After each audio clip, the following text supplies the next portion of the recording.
Chers amis, bonjour, bienvenue dans cette vidéo. Aujourd'hui, nous allons faire, comme vous l'a annoncé hier Don Pierre, une Lectio Divina, une lecture de la parole de Dieu. C'est un petit exercice que je vous propose pour nous entraîner et pour faire en sorte que nous puissions nous approcher de la parole de Dieu au maximum. Aujourd'hui, j'ai pris donc les textes du jour, tout simplement, et en particulier l'Évangile, que nous lirons tout à l'heure. Je vous invite à entrer dans ce moment de prière en faisant, comme nous l'a signalé hier Don Pierre, le signe de la croix, au nom du Père et du Fils et du Saint-Esprit. Amen. Et pour nous mettre en présence de Dieu, je vais vous lire la prière du cardinal Mercier. Ô Esprit Saint, âme de mon âme, je vous adore. Éclairez-moi, guidez-moi, fortifiez-moi, consolez-moi. Dites-moi ce que je dois faire, donnez-moi vos ordres. Je vous promets de me soumettre à tout ce que vous désirez de moi et d'accepter tout ce que vous permettez qu'il m'arrive. Faites-moi seulement connaître votre volonté. Amen. Maintenant que nous sommes en présence du Seigneur, je vais lire l'Évangile et nous allons essayer de l'intérioriser vraiment, de faire en sorte que ça ne soit pas juste un texte qui passe, mais bien quelque chose qui pénètre au plus profond de notre cœur. Je vais même peut-être le lire plusieurs fois. Évangile de Jésus-Christ selon saint Jean. En ce temps-là, Jésus disait aux Juifs : Amen, je vous le dis, si quelqu'un garde ma parole, jamais il ne verra la mort. Les Juifs lui dirent : Maintenant nous savons bien que tu as un démon. Abraham est mort et les prophètes aussi, et toi tu dis : Si quelqu'un garde ma parole, il ne connaîtra jamais la mort. Es-tu donc plus grand que notre père Abraham ? Il est mort et les prophètes aussi sont morts. Pour qui te prends-tu ? Jésus répondit : Si je me glorifie moi-même, ma gloire n'est rien. C'est mon Père qui me glorifie, lui dont vous dites : il est notre Dieu, alors que vous ne le connaissez pas. Moi je le connais, et si je dis que je ne le connais pas, je serai comme vous, un menteur. Mais je le connais, et sa parole je la garde. Abraham, votre père, a exulté, sachant qu'il verrait mon jour. Il l'a vu, et il s'est réjoui.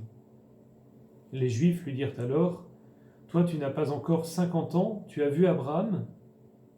Jésus leur répondit : Amen, amen, je vous le dis, avant qu'Abraham fût, moi je suis. Alors ils ramassèrent des pierres pour les lui jeter. Mais Jésus, en se cachant, sortit du temple. Je ne vais pas relire le texte une deuxième fois, mais nous allons prendre ensemble un moment de silence pour essayer de bien intérioriser cet évangile, quelques secondes, et regarder les phrases que nous voulons relire ensemble.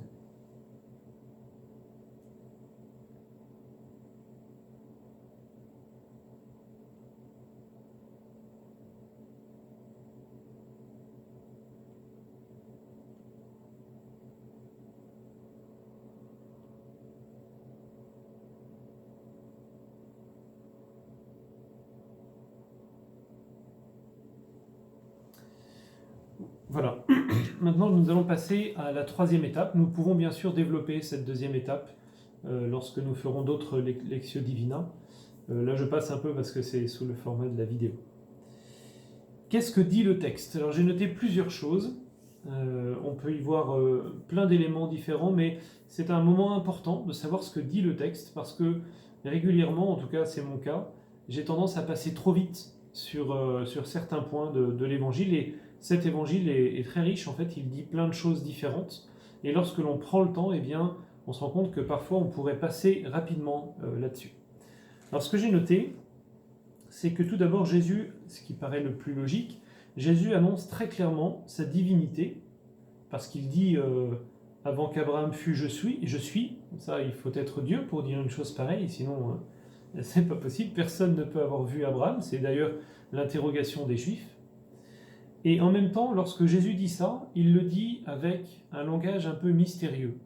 Il emploie des mots toujours un peu qu'on n'emploierait pas nécessairement dans le langage courant. C'est d'ailleurs difficile de dire « avant qu'Abraham fût, je suis ». C'est-à-dire, il prend un passé simple pour dire « Abraham fut », et ensuite il dit « je suis » au présent. Et ensuite, il parle de la gloire du Père, lui il connaît le Père, ainsi de suite, mais il a un langage un peu mystérieux.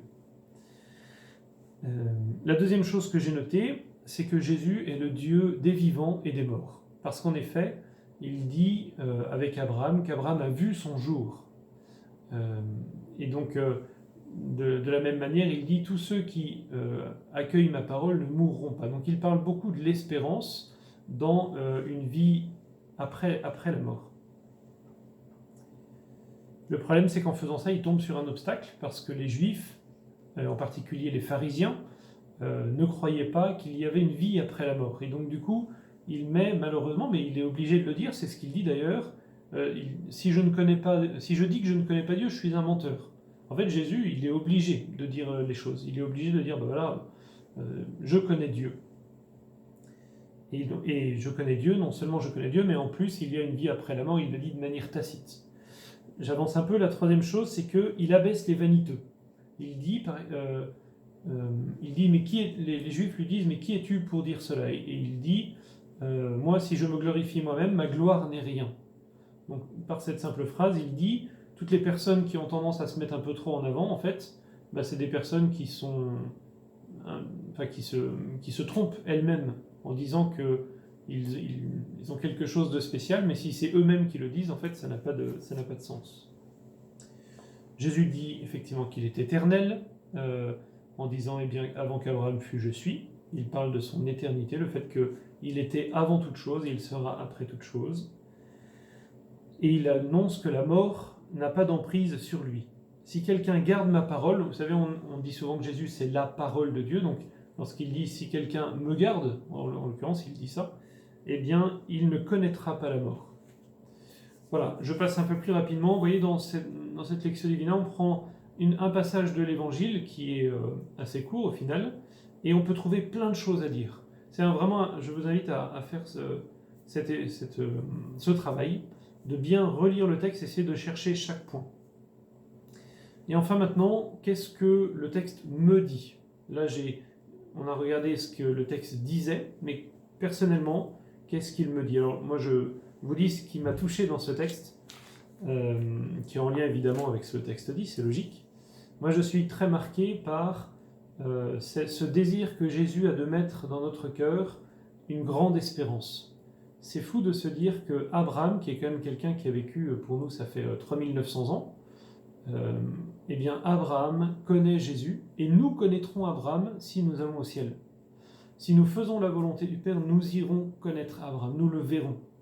C'est fou de se dire que nous verrons Abraham, Moïse, Élie, toutes les grandes figures de l'Ancien Testament, mais même Saint Jean, la Vierge Marie, nous verrons ces personnes. Moi, c'est quelque chose vraiment qui me touche beaucoup et qui fait grandir en moi une belle espérance. Et pour être un peu, je dirais, polémique, je dirais dans cette période, eh bien, ça nous rappelle que en fait, ce n'est pas la santé le plus important.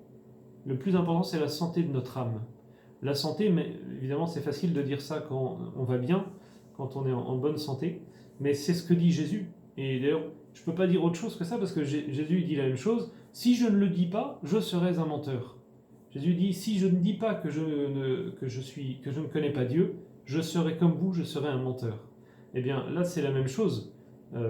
Jésus nous enseigne que le plus important, c'est la santé de notre âme, et non pas la santé de notre corps. Même si c'est difficile à entendre, c'est en tout cas moi ce que j'ai compris dans ce texte. Voilà, je m'arrête maintenant, puisque sinon la vidéo déjà va être trop longue. Je vous invite donc à faire avec moi un petit temps de prière pour remercier Dieu pour cet enseignement qu'il nous a donné. Seigneur Jésus-Christ, nous vous remercions de nous donner la possibilité d'avoir accès à votre parole. Nous pouvons comprendre dans ce que vous nous avez dit, dans ce que vous nous avez enseigné, plein de choses pour notre vie. Nous vous remercions pour cela et nous vous demandons, par votre parole, de nous bénir. Au nom du Père, du Fils, du Saint-Esprit. Amen. Dieu vous bénisse.